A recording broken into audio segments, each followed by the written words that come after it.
Bezrat Hashem, là on continue dans le Sod Yesharim par rapport à la Kavana. La Kavana que l'homme il doit avoir dans la Tfila, on avait dit par rapport au Partsoufim, par rapport au Ensof. Ensof Baruch Hu, l'infini. Et donc maintenant il va ramener une Tfila du Rashash, ok, et pour encore expliquer la Kavana que l'homme il doit avoir dans la Tfila. Et là il ramène comme ça, il dit Velachen. ולכן תמצא בסדר התפילה המתוקנת מן רבנו הרש"ש ז"ל. Donc tu vois, il y a une tfila que le Rashash il a composé. Et là-bas, c'est une tfila qu'il a composée pour Chatzot. C'est-à-dire après le tikkun Chatzot. C'est très très bien de faire cette tfila. Et là-bas, il dit comme ça. Et comment elle commence la tfila? Là-bas, la tfila elle commence par le Yehi Ratzon. Yehi Ratzon milefanecha. Hashem Elokeinu ve'Elokei avotenu sheyimasher mina ensof ain sham.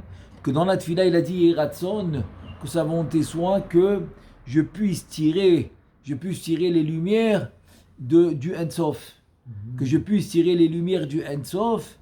Et là, la tfila, comme ça, elle commence la tfila. Et là, après, tu continues la tfila. Donc, tu vois que dans la tfila, tu es allé jusqu'au sommet, jusqu'au summum qui est le Ensof, l'infini. Il te dit, Hine ena roe abakasha hi misham mishem avaya baruchu. Veomrim shimasher min ensof.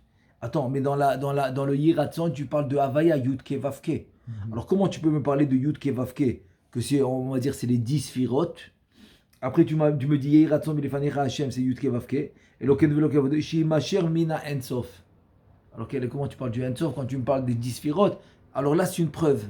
C'est une preuve que les 10 Sfirot et le Ensof, c'est une entité. C'est une seule chose. Et c'est quoi? Et c'est une seule chose que quoi? Que le Ensof, il est à l'intérieur des Sfirot. Il dit Ve'afalgav, Deshem Havaya Bestam ou Beza. Et même que le nom Havaya tout court, il se trouve dans le Partsouf de Za. Comme je dis maintenant, c'est pas en d'autres mots, c'est les 10 Sfirot. Il dit qu'anachnu mechavnim beshem havaya bakol vedibur shu shiluv havaya adanut gvar amarnu she'akol nichlal bo. Et donc voilà que nous, quand on va faire la kavana, comme on a vu même du tikkun azor, etc., et la kavana de havaya adanut, c'est la havaya. La havaya elle comprend et le yud ke vav ke et la adanut dans le dernier he. Donc le shiluv, l'association des deux, ça fait kucha berichu shrinte, ça fait akadosh baruch hu et la shrina. Donc c'est le Yud Ke Vav Ke au complet. Et donc tu vois maintenant que dans la tfila du Rashash, que quand il va parler de ce Yud Ke Vav Ke, dans lequel tu vas utiliser pour faire la tfila, pour faire les brachot, pour faire le Yehi Ratzon, tu vois qu'il va mentionner le Ensof, parce qu'il est à l'intérieur. Donc c'est une seule chose, c'est une seule entité. La sphira et le Ensof devient à la fin une seule entité. Il te dit Venimtza, Inyan Abakasha Niskeret, ou She'anachnu Mevakshim min Ensof, שימשר ממנו אור גדול לשורשים העליונים, אכן אנחנו יכולים לומר הבקשה כך יהי רצון מלפניך אין סוף שתמשיך אור גדול ושפע גדול לשורשים, etc. Alors il te dit maintenant, pourquoi tu pourrais pas faire directement יהי רצון אין סוף, que tu parles directement au אין סוף? Ici ça tu peux pas, tu dois passer par la sphira. Donc oui, tu vas mentionner le Ensof, mais d'abord la Sphira. Alors c'est pour ça que tu vas dire Yud Ke Vav Ke, qui est le Partsouf qui s'appelle ça, c'est les 10 Sphirot. Et donc tu vas mentionner les Sphirot, ensuite tu pourras parler du Ensof. Parce que sans les Sphirot, tu ne peux pas atteindre le Ensof, parce qu'il n'a pas de nom, il n'est pas défini. Justement, je suis un peu étonné de ça. Oui. Pourquoi? Parce qu'on a vu que quand on avait créé l'homme, okay. On a vu que Hachem il avait demandé à tous les malachim et tout ça. Et donc que l'homme finalement il avait tous les niveaux. S'il a tous les niveaux, il y a aussi le niveau de Harir, donc il peut directement s'adresser à lui, puisqu'il a tous les niveaux. Comment ça se fait que... Normalement, s'il a tous les niveaux, il peut parler, il a ce niveau de parler. Alors je vais te répondre déjà par le mashal qu'il a donné le Ben Ishraï par rapport à quand tu parles à ton ami. Est-ce que tu parles au corps? Non, tu parles à l'Neshama. Mais pour parler à la Neshama, il faut passer par le corps. Donc maintenant, je vais traduire ta question dans notre réalité à nous. Donc ta question, elle serait la suivante. Pourquoi je ne peux pas parler directement à la Neshama de mon ami? Pourquoi j'ai besoin de passer par son corps? Eh bien, je vais te dire une chose, c'est que le Baal Shem Tov, par exemple, Il l'a fait. Il parlait tous les soirs avec le Or HaChaim Kadosh, alors que physiquement dans ce monde, ils ne se sont jamais rencontrés. Mais dans le monde des Neshamot, ils se rencontraient. Donc oui, il s'est rencontré avec le Or HaChaim Kadosh dans le monde des Neshamot. Donc c'est la Neshama. C'est la Neshama qui se rencontre, et donc c'est possible. Donc en deux mots, c'est la même question que tu me poses. Pourquoi je pourrais pas maintenant, pourquoi je pourrais pas directement parler on va dire à Harir qui est le Keter, en fait qui sont les sphirotes élevés, qui sont à l'intérieur du partouf qui s'appelle ça, qui sont à l'intérieur de par exemple de Yud Ke Vav Ke. Par exemple le Keter et dans le nom Kadosh Yud Ke Vav Ke, il est dans la pointe du Yud. Donc c'est rien qu'un remez, il est à l'intérieur. Donc de la même manière que je ne peux pas parler directement à la Neshama de la personne avec qui je parle, il faut passer par le corps. Là aussi c'est la même chose. Donc c'est ça la réponse. La réponse c'est que parce que ces sphirotes là qui sont élevés, même si on est composé de ces sphirotes élevés, mais ils sont à l'intérieur de nous. Ouais. Donc là-bas aussi, dans le monde supérieur, ils sont à l'intérieur de la sphira par laquelle moi je peux passer. On a dit que c'est les parents spirituels. C'est le kol vedibour. La voix, c'est Akadosh Baruch Hu. Le kol, c'est les paroles, c'est la malchut. Donc à travers la voix et la parole, ça s'appelle le kol vedibour. Donc je vais passer par la sphira pour arriver dans les sphirotes plus élevées. Donc c'est ça la réponse. La réponse c'est que les sphirotes plus élevés, ils sont à l'intérieur. Donc pour arriver à eux, il faut que je passe par les sphirotes auxquelles je peux acquérir, je peux atteindre. Donc la même manière que quand tu parles à quelqu'un, lui tu peux l'atteindre le corps. Il est là, il vit avec toi dans ce monde. Donc grâce à son corps que tu peux atteindre, donc tu peux atteindre sa neshama. La même chose, grâce aux sphirotes auxquelles on peut atteindre, les sphirotes que nous on peut atteindre, donc grâce à ça on peut arriver aussi aux sphirotes plus élevées qui sont à l'intérieur de ces sphirotes là. Et là il nous dit comme ça. Machin Tov et Sheva Gadot, on a dit. She'im ken nimtza anachnu medabrim im en sof levado. מבקשים ממנו בפרטות בלתי התלבשות הפרצופים. זה אי אפשר. להיות כי אין לנו יכולת בכך.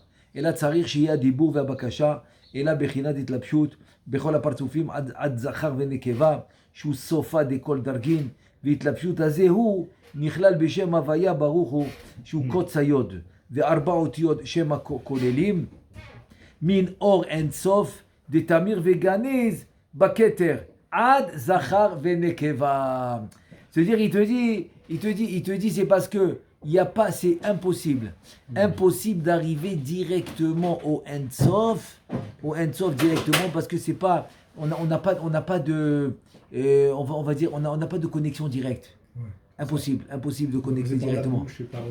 Voilà, parce que nous on a un Keli qui s'appelle la voix et la bouche. Voilà, c'est le Keli qu'on a. C'est le moyen de communication qu'on voit. Maintenant, ce moyen de communication qui est la voix et qui est la parole, alors il a une adresse. Il a une adresse. Donc ça nous connecte à quelque part. Donc cette adresse, elle s'appelle Zachar Venekeva, masculin féminin. Elle s'appelle aussi Zavenukba, le partouf Za avec la Malchut. Elle s'appelle aussi Kucha Berichu Shrinte, Akadosh Baruch Hu et la Malchut. C'est la même adresse avec différents noms. Mais comme c'est ça le cli avec lequel je pourrais parler avec la divinité, donc je dois me connecter là où ce cli peut m'amener. Il peut m'amener, donc c'est le maximum qu'il peut m'amener, c'est là-bas. Donc de là-bas, je peux demander à ceux qui sont à l'intérieur de ces partsoufim que j'ai atteints. Et là maintenant tu prends en compte ce que tu m'as demandé tout à l'heure, qu'on est composé des partsoufim aussi supérieurs. C'est vrai, mais ils sont à l'intérieur. Mais bon, ça j'ai compris. Parce que ça, c'est pas ce qu'on parle.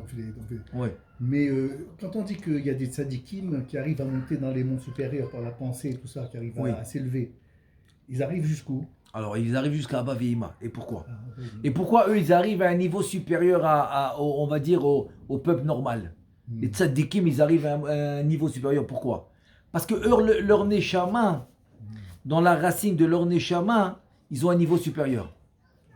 Parce qu'eux, ils s'appellent les Ma'ana Hay Vere'ay. Kaviachol, leur Neshama, c'est les Achim les Zoun. C'est les frères de Zoun. Kaviachol, oui, Kaviachol, c'est Akadosh Baruch Hu et la Shrina, dans leur Neshama. C'est pour ça que Moshe Rabbeinu pourra devenir ce qu'on appelle Ba'ala de Matronita. Il pourra devenir ce qu'on appelle le mari de la Malchut. Pourquoi? Parce que sa Neshama est au niveau de Abba Veima. Rabbi Shimon Bar Yochai aussi. C'est des grands tzadikim que leur niveau il est supérieur. Donc eux, comme leur racine, ils ont une racine supérieure aux autres tzadikim ou bien au reste du peuple. Au reste du peuple, ils ont un niveau inférieur. Donc eux, ils pourront arriver à un niveau supérieur. Et c'est pour ça qu'ils pourront voir des choses que pas tout le monde peut voir. Parce que eux, ils se connectent avec leur source. Ils se connectent avec leur niveau. Ils se connectent avec leurs racines. Voilà. C'est comme ça qu'ils arrivent. Mais pourtant, Hana, elle est arrivée à la Bina quand même, non, dans sa prière. Oui, Voilà, parce que Hana, même qu'elle était une femme, ok, et il y en avait, dans l'histoire, il y en avait 7. Ouais. 7 qui ont été dévoilés. Je ne veux pas dire qu'il n'y en avait pas plus. C'est comme par exemple, tu me dis combien de Nevi'im il y avait dans tout le Tanakh? 48. Oui. Mais ça, c'est ce qui a été dévoilé. Megillah. Regarde, Non, Megillah. Megillah. Il dit 48 Nevi'im et 7 Nevi'ot. Ah. 48 Nevi'im et 7 Nevi'ot. Et donc tu peux il y avait donc les dévoilés, des femmes dévoilées, il y en avait 7. Une d'entre eux c'est Hana, une autre c'est par exemple Abigail, etc. Il y en a 7 qui sont dévoilés. Bon, il peut en avoir beaucoup plus, comme les Nevi'im. Tu me dis 48, mais il y avait des centaines. Des centaines, il y avait des centaines qui avaient. Ils avaient même une école de Nevi'im. C'est qui le premier? C'est qui le premier qui a fait une école, une yeshiva, pour apprendre la prophétie? C'est Elisha An-Navi. Elisha An-Navi, le Talmid de Eliyahu An-Navi, il a fait une yeshiva pour enseigner la névoie, pour enseigner d'être prophète. Tu veux être prophète, eh ben tu vas à l'yeshiva de Elisha An-Navi par exemple. Donc il y avait des Nevi'im, il y avait des centaines. Ou bien par exemple le passouk qui dit, après que Shmuel il a été métaken la névoie, parce que Shmuel An-Navi, et donc le passouk qui dit, où est-ce qu'il est Shaoul? Alors le passouk qui dit, il est où Nevi'im? Attends, mais où est-ce qu'ils sont? Attends, le passouk qui dit qu'il était avec les Nevi'im au pluriel. Au pluriel. Nous, le seul qu'on connaît, à l'époque de Shaoul, le seul Navi qu'on connaît, c'est Shmuel. Ah oui, c'est ça. Il y a un autre nom, tu vois pas. Je parle autant de Shaoul. Après, il y en a eu. Autant de David, il y avait Nathan Navi, etc. Et après, ensuite, il y a eu tous les grands Nevi'im et tous les 12 autres. Il y avait Yecheskel. Bon, Yecheskel, c'est plus tard. C'est vers la fin du premier Beth Amikdash. Mais il y avait Ishaïa Navi, il y avait Yirmiya. Et après, il y avait tous les 12. Ovadia, Amos, Malachi, etc. Tout cela. Hoshea. Tout cela, c'était les petits, Chagai. Il y avait 12 comme ça. Donc ça, c'est ce qu'on nous a dévoilé. Voilà. Maintenant, ce qu'on n'a pas dévoilé, on n'a pas dévoilé. Donc ici, la réponse pour Hana, c'est quoi? Elle faisait partie des 7 qui ont été dévoilés. Donc une femme, même qu'elle est du 5e partsouf, c'est quoi ça? La neshama la racine de la neshama d'une femme, c'est dans le partsouf qui s'appelle la malchut. Il est dans la malchut. Et dans la malchut de Hatzilut. Et nous, le shoresh, notre racine à nous, de la neshama, elle est dans ça, à Kadosh Baruch Hu. Donc, alors maintenant tu vas me dire, maintenant comment? Si elle maintenant est dans la malchut, alors pourquoi elle a un niveau supérieur? Pour un niveau supérieur, alors que je t'ai dit que les tzadikim ont un niveau de Abba Veima. Parce que la malchut, c'est-à-dire une neshama comme Hana, ou comme Abigail, etc., qui sont les 7, ou comme Esther Amalka, ceux-là, par leur niveau spirituel, ils vont atteindre la Bina. Parce que c'est en relation, malchut Bina souvent. Peut-être tu parlais à Atid Lavo. Tu parlais à Atid Lavo, ou bien il y a comme par Hanouka Vepurim, il y a des périodes dans l'année, comme de fête, où la malchut va recevoir directement de la bina. C'est ça l'élévation de la malchut. L'élévation de la malchut, c'est qu'elle puisse recevoir directement de la bina. Et c'est comme ça qu'elle va s'élever. Ok. Donc, mais avant cette période de l'Atid Lavo, elle doit passer par ça. C'est ce qu'on a vu jusqu'à maintenant. Donc elle est obligée de passer par Akadosh Baruch Hu Kaviachol, qui est le partsouf za. Mais là, une neshama comme Hana, ok, elle va pouvoir, comme le Shabbat. Le Shabbat, c'est Nefesh, c'est Malchut.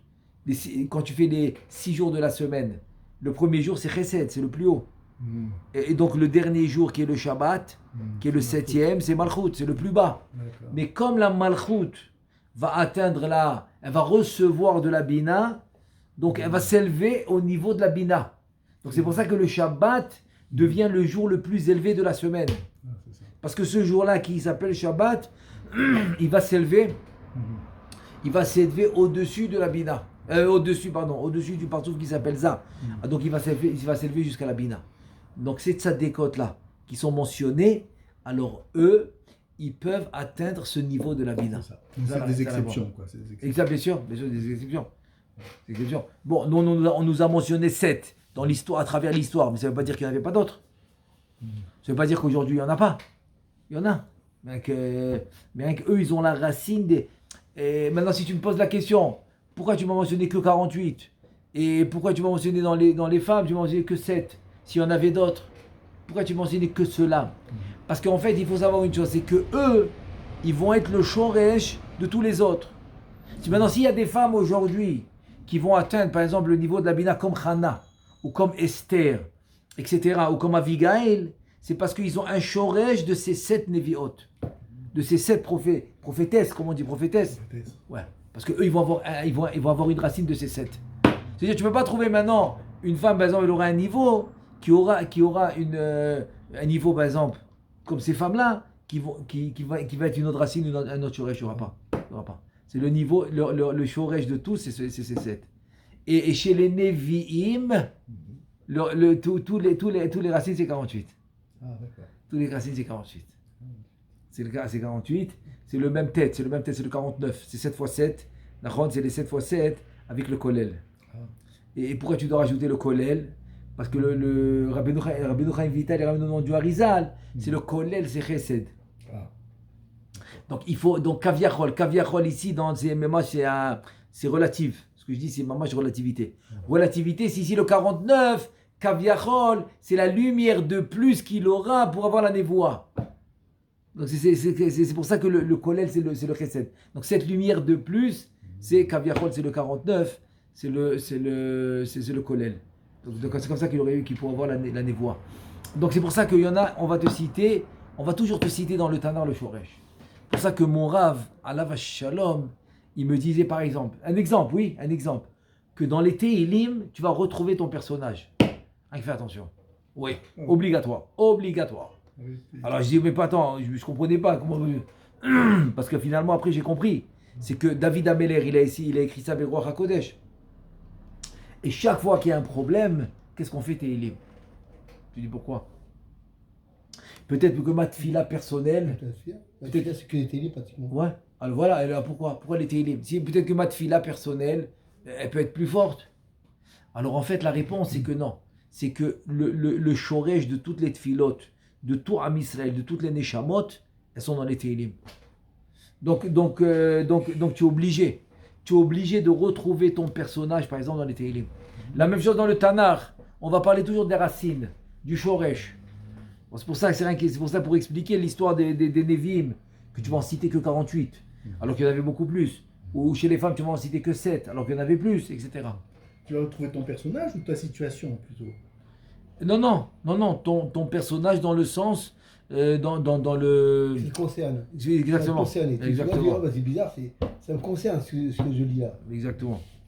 C'est pas seulement ta situation présente dans le sens que, à moins que ta kavana, c'est ta situation en général de ta vie. Alors là, je suis d'accord. Mais moi, j'ai compris ta question, ta situation présente, spécifique, ce jour-là ou cette semaine-là. C'est ça. Ah non. Moi, je te parle de ta situation si c'est général, donc que le tikkun, par exemple, de ta vie, c'est ça et ça et ça. Il y en a un, il va le passer à travers des situations X, il y en a qui vont les passer à travers des situations Y. Mais ces situations reviennent. Ils reviennent au courant de sa vie. Parce que c'est son tikkun. Ils reviennent au courant de sa vie. Donc c'est de ça que je parle. Je parle d'une situation générale qui revient à chaque reprise à l'homme, parce que c'est ça son tikkun. C'est ça son tikkun. ולכן אנחנו מייחדים הדיבור והבקשה על שם הוויה ברוך הוא, אך באמת המקור של השפע והרע הוא מן האינסוף המאציל הכל, ולא לבדו הכוח להשפיע בנאצלים ולחדש שפע תמיד. Donc finalement, c'est vrai que tu mentionnes une adresse spécifique qui va s'appeler Havaya, Ado, ensuite Nai, etc. C'est vrai. C'est-à-dire que il y a ce que tu mentionnes, mais il y a la source, la racine qui est le Ensof. Donc c'est vrai que tu mentionnes ça, mais la racine ça va être le Ensof. Donc c'est comme ça qu'il faut faire la Kavana. Donc c'est ça la vraie Kavana. La vraie Kavana, c'est de mentionner la Sphira, mais de penser à la source et à la racine. וכאשר אנחנו מבקשים, הבקשות שלנו, אז הדברים עולים לאוזן זה, בסוד התה אדוני אוזניך ושמע. Et quand tu vas faire ça correctement, donc tu vas arriver kaviachol. Là-bas, il n'y a pas de forme, il n'y a pas de... Mais kaviachol, c'est rien qu'une image. Ça s'appelle les sabber. Les sabber et haozen, ou les shakir et haozen, pour que ton oreille comprenne l'étude. On parle avec des membres du corps, alors que là-bas, il n'y a pas de corps, il n'y a pas de forme. Donc, avec kaviachol, tu vas arriver aux oreilles de ça, qui est le partsouf qui s'appelle Akadosh Baruch Hu. Tu vas arriver à ses oreilles, c'est-à-dire il va écouter ta tfila. Quand tu vas faire cette kavana correctement. Comme il dit le pasuk, Hate Hashem, c'est Havaya, Hate, tends ton oreille, Oznecha, tends ton oreille Hashem, Veshama, et écoute. Ou Misham Ya'alu veyagi'u madrega midarga le darga d'Ensof, ואז משם תהיה הפעולה, הפעולה שימשך השפע מן אינסוף לעתיק ומעתיק לארי חנפין ומן ארי חנפין לאבא ואמא ומן אבא ואמא לזכר ונוגבה מהם יגיעו לנו. Maintenant il a fait le déroulement inverse. Au début on a parlé de man, donc c'est moi à travers la tfila et les brachot et la Torah j'arrive au partsoufim Zachar venekeva qui est Akadosh Baruch Hu et la Shrina, et ensuite ça monte à Bavima, Harir, etc. Ça monte jusqu'au Ensof, on a dit. Ça monte. Mais il te dit maintenant, après que ça a monté et qu'ils ont écouté ta tfila, maintenant ils te font redescendre. Ils te font redescendre le shefa. Pourquoi? Parce que, alors qu'est-ce qui a fait monter? Qu'est-ce qu'ils te font redescendre? Il y a ce qu'on appelle Rafach Nitzotzim, c'est les 288. En fait, c'est les étincelles de sainteté qui sont tombées au moment de la faute d'Adam Rishon. Donc ceux-là, il faut les remonter pour les on va dire pour les compléter. Pour les compléter, pour les rendre shalem, pour les rendre entiers. Donc ils ont un manque, tu les fais monter. Et maintenant, pour compléter ce manque, encore une fois, c'est ce qu'on a dit, il faut que ça arrive au Ensof. Dès qu'ils ont complété ce manque, donc comme toi, c'est toi qui as causé de compléter ce manque d'ici de ce monde. Donc après que eux ils se sont complétés, ils vont te faire descendre dans ce monde un shefa. Ils vont te faire descendre dans ce monde une lumière qu'il n'y avait pas. Et c'est comme ça que la Gdusha, que la sainteté pourra remporter et pourra dominer. Usror tamid aklal azeh shekatav moreno harav vehu klal shel davar yasim adam shem havaya neged enav kemo shekatuv. Maintenant, de là tu vas comprendre pourquoi vient David Amelech, qu'est-ce qu'il te dit? Shiviti Adonai le negdi tamid kivini balebot. Tu dois maintenant toujours mettre la havaya devant toi. Pourquoi? Parce que dans la havaya tu as les 10 sphirotes. Le Keter, c'est la pointe du Yud. La Chochma, c'est le Yud, etc. Le premier, c'est la Bina. Le Vav, c'est 6 sphirotes du Chesed jusqu'au Yesod. Ça s'appelle Chagat Nahi. Chagat Nahi. Chesed Voua Tiferet Netzach Hod Yesod. Et ensuite, le dernier, qui est la Malchut, voilà les 10 sphirotes. Donc, Shivit Yachem, les Negdit Amid. Donc, tu auras toujours devant toi les 10 sphirotes. Mais surtout, tu vas penser au Ensof qui est à l'intérieur des 10 sphirotes. כי בו נכלל הכל אור המאציל והנאצלים כולם חד voilà. Donc Bezrat Hashem, on a pour ce sujet-là, on a fini pour la kavana, la vraie kavana. Donc voilà, c'est comme ça qu'il finit ce sujet. C'est en 2 mots, c'est avoir la kavana des 10 sphirotes comme Shiviti Hashem, les Negditamis devant toi tout le temps. Tu as devant toi les 10 sphirotes, mais surtout, il faut penser au Ensof qui est à l'intérieur. Et c'est ça qui donne la force. C'est ça la force ultime. La force dans l'absolu, c'est l'Ensof, c'est l'infini. Donc il faut penser à l'infini et qui est à l'intérieur. Donc vraiment, finalement, c'est qui le vrai créateur dans l'absolu? C'est l'infini, c'est le Ensof. Et à qui tu demandes vraiment dans l'absolu? C'est le Ensof, c'est l'infini. Et à qui tu parles dans la tfila? C'est Ensof, c'est l'infini. Mais il faut passer par la sphira. De la même manière que pour parler à la neshama de ton ami, tu passes par le corps. Donc là aussi, tu dois passer par la sphira. Donc finalement, la sphira devient un intermédiaire. Mais d'un autre côté, tu ne peux pas faire une différence et dire, tu as le Ein Sof d'un côté, la sphira d'un autre. C'est impossible. Donc ça devient une entité. Ah oui. Du moment que la sphira est devenue le moyen, l'intermédiaire, donc ça devient une entité. Parce que le Ein Sof, il va être tout le temps à l'intérieur de la sphira, donc ça devient une entité, elle devient un avec le Ein Sof. Donc c'est pour ça que quand je vais donner le nom de la sphira, même si je n'ai pas mentionné le Ein Sof, mais c'est évident. Oui, C'est évident. Parce que la force de la sphira, c'est grâce au Ein Sof. Baruch Adonai Le'olam, Amen ve Amen.